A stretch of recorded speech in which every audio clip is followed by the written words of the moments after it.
About 40 years later, in the 1960s, the second wave of feminism emerged. This wave changed the cultural debate about the woman's right to vote to a debate about gender roles and the role of women in society. The second wave broadened more discussions about many issues that women faced during those times.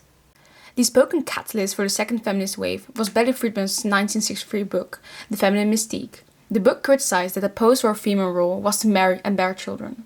These were obviously not new thoughts, but the book started verbing all sorts of women: working women, housewives, mothers. Betty Friedan was heavily inspired by Simone de Beauvoir's book, Feminists, the Second Wave, who also wrote in her book about how women were the other person in the patriarchal society. Her book, while published in France in the 1940s, became available in America in 1953. In 1963, John F. Kennedy established the Presidential Commission of Women's Rights to research women's rights, their equality in education, the workplace, and their laws. The primary goal of the committee was to examine several of the employment policies in place for women. The central concern of the second feminist wave was women's control over their own bodies, especially on the topic of reproductive rights. Feminists argued for access to contraception, access to healthcare, and access to legal and safe abortions. In 1960, the feminists had their first success. The Food and Drug Administration had approved the contraceptive pill. The Roe v. Wade movement is probably one of the biggest staples in feminist history. When in 1969, Norma McCorvey, under the pseudonym of Jane Roe, became pregnant with her third child, she wanted to get an abortion. However, this was illegal by the Texan law. Her lawyers, Sarah Weddington and Linda Coffey, filed on her behalf a lawsuit against her local district attorney, Henry Wade, alleging the Texas abortion laws were unconstitutional. The U.S. District Court for the Northern District of Texas heard about Norma's case and ruled in her favor. The case went on for many years, and finally, in January 1973, the 14th Amendment to the United States Constitution provided a fundamental right to privacy, which protects a pregnant woman to get an abortion. The court classified the right to abortion as a fundamental right and may not be accountable for the government's interest in protecting women's health and prenatal life. Another major focus was workplace equality. Feminists fought for equal pay, equal work, challenged gender discrimination in employment, and advocated for policies such as maternity leave and affordable childcare. The Equal Pay Act of 1963 and Title VIII of the Civil Rights Act of 1964 in the United States were significant milestones that prohibited employment discrimination based on sex. These laws aimed to dismantle the systemic barriers that limited women's economic opportunities and professional advancement. Expanding access to education for women was another key element of the second wave of feminism. Feminists worked to challenge gender stereotypes in academic and professional fields, encouraging women to pursue careers in science, technology, engineering, and mathematics. The passage of Title IX in 1972, which prohibited sex-based discrimination in federally funded education programs, was a pivotal achievement. Title IX ensured that women had equal opportunities in educational institutions, including in athletics and academic programs. The second wave feminists fought for many more issues.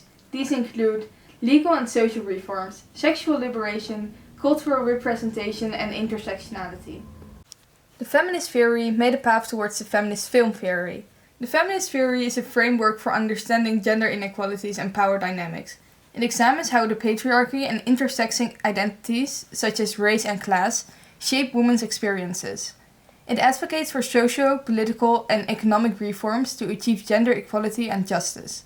The feminist film theory is intended to explore the ways in which men and women are represented by visual media, and especially in film. Feminists argue that media representations of gender perpetuate and reinforce patriarchal values. Men are often cast in strong, active roles, while women are depicted as passive and merely pretty. As a result, women become a stereotype defined by and in opposition to men. Although stereotyping isn't always negative, it tends to maintain existing power dynamics in society. Even today, women play a relatively small role in shaping the public image of women. Feminist films in the second wave started to explore the complexities of the female character and were known for strongly pushing away gender norms and stereotypes. Second wave feminist films often centered on themes of gender equality and women's rights. They explored issues such as workplace discrimination, the gender pay gap, and women's liberation. These films sought to challenge and critique the patriarchal structures that limited women's opportunities and freedoms. One of the key focuses of the second wave was reproductive rights, including access to contraception and abortion. Films from this area often tackled these issues very straightforward, exploring the struggles and experiences of women in gaining control over their own bodies and reproductive choices. This included a more open and nuanced portrayal of female sexuality. challenging societal taboos and double standards. Second wave feminist films frequently critiqued traditional gender roles and expectations placed on women. They highlighted the limitation and oppression faced by women who were confined to roles of housewives and mothers, often depicting the conflict between personal ambition and societal expectations. These films often emphasize themes of female solidarity and empowerment. They showcase the strength and resilience of women, focusing on their collective efforts to overcome oppression and achieve independence. This included narratives of women's friendships, support networks, and collective activism. While the second wave was sometimes critiqued for its focus on middle-class white women's experiences, there were notable efforts to represent a broader range of female experiences. Some films began to address the intersection of race, class, and gender, although this was more fully developed in later feminist waves. The feminist films of the second wave laid important groundwork for feminist cinema.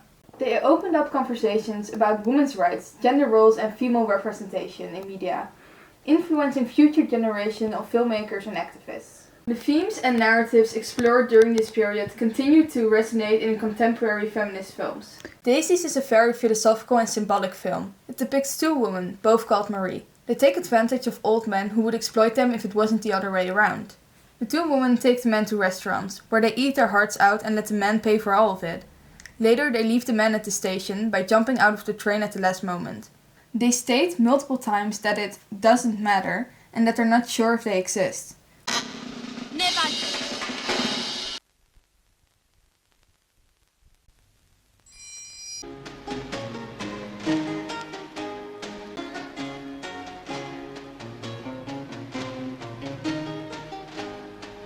Here the Maries are dancing by a tree that symbolizes the apple tree of Eden, but instead of an apple, they pluck a peach from the tree of knowledge. The film is, just as the woman, not going to follow the rules of society or nature. Shidlova is saying with this, "I'm not going to pay attention to such details in the Garden of Eden. I have other things to do. The apples are recurring." Máte děťátka? Kolik je vám vlastně let? Proč vás to vlastně zajímá? This depicts that the two women have gone bad. They repeatedly have unmannered by eating disgustingly and asking the man rude questions. The man is also bad, although he faces no consequences. It is expected of him to behave that way, for he is a man. He's trying to lure Marie, who is half his age, into his bed by taking her out to a fancy restaurant.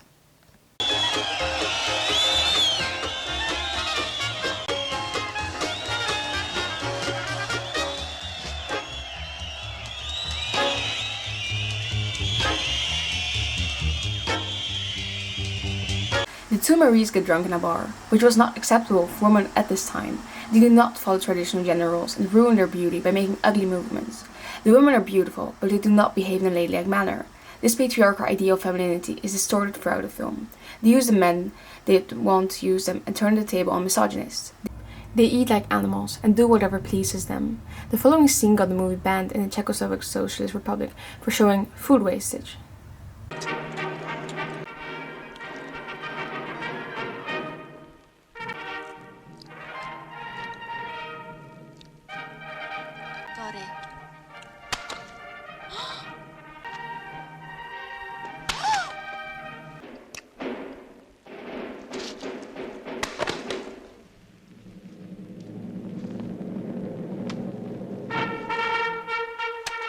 The film ends with the sentence, "This film is dedicated to all those whose sole source of indignation is a trample on truffle," which means that this film is for all those who got mad over the minor things the two women did.